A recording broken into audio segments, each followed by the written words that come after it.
السلام عليكم ومرحبا بكم في فيديو جديد على قناة وصفات أم الأمراء. إن شاء الله يا رب يلقاكم هذا الفيديو بخير وعلى خير.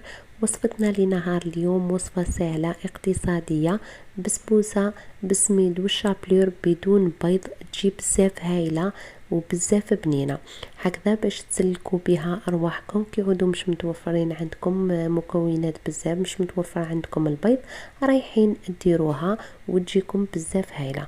اذا كنتوا زوار جدد على قناتي ما تنسونيش بدعمكم، ديروا لي جيم، ابوني، فعلوا الجرس ليصلكم كل ما هو جديد.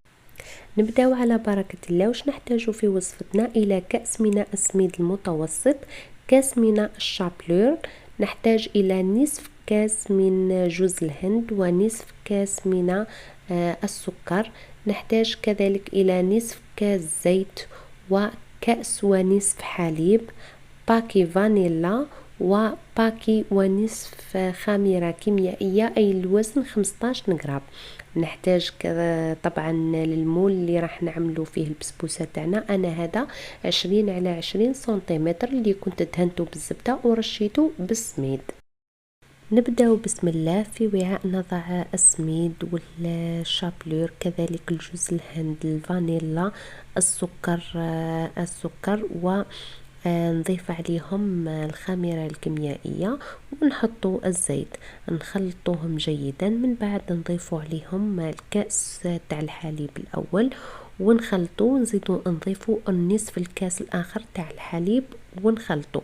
حاولوا انكم تخلطوا الخليط تاعكم جيدا بالفوي باه يذوب لكم السكر ويتجانسوا لكم المكونات وما يبقى لكمش السكر تاعكم حبيبات. خلطوا جيدا باه البسبوسه تاعكم ما تجيكمش يابسه. هذه من أبسط الوصفات، تجي سهلة اقتصادية، غير بالسميد، بكاس سميد وكاس شابلور رايحة تحضري بسبوسة تجي بزاف بنينة. هذا هو الخليط القوام تاعو اللي تحصلنا عليه، رايحة نحطوه في المول اللي كنا دهناه بالزبدة ورشيناه بالسميد، ونحطها طبعا الطيب في الفرن اللي كنت سخنته مسبقا على درجة 180.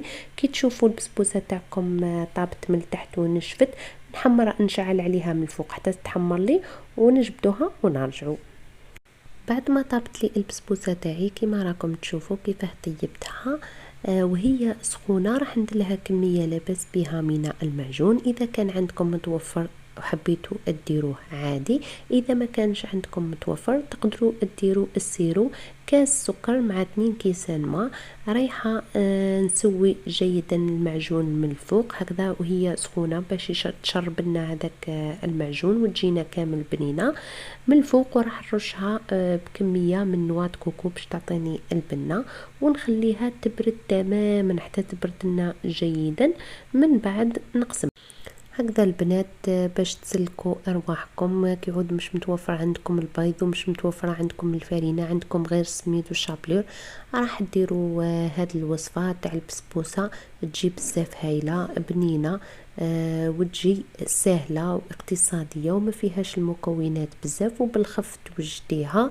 ان شاء الله اذا عجبكم الفيديو تاع اليوم ما تنسونيش بدعمكم، ديروا لي جيم، ابوني، فعلوا الجرس ليصلكم كل ما هو جديد لمزيد من الوصفات السهله والسريعه والاقتصاديه والاكيد المجربه. شهيه طيبه للجميع.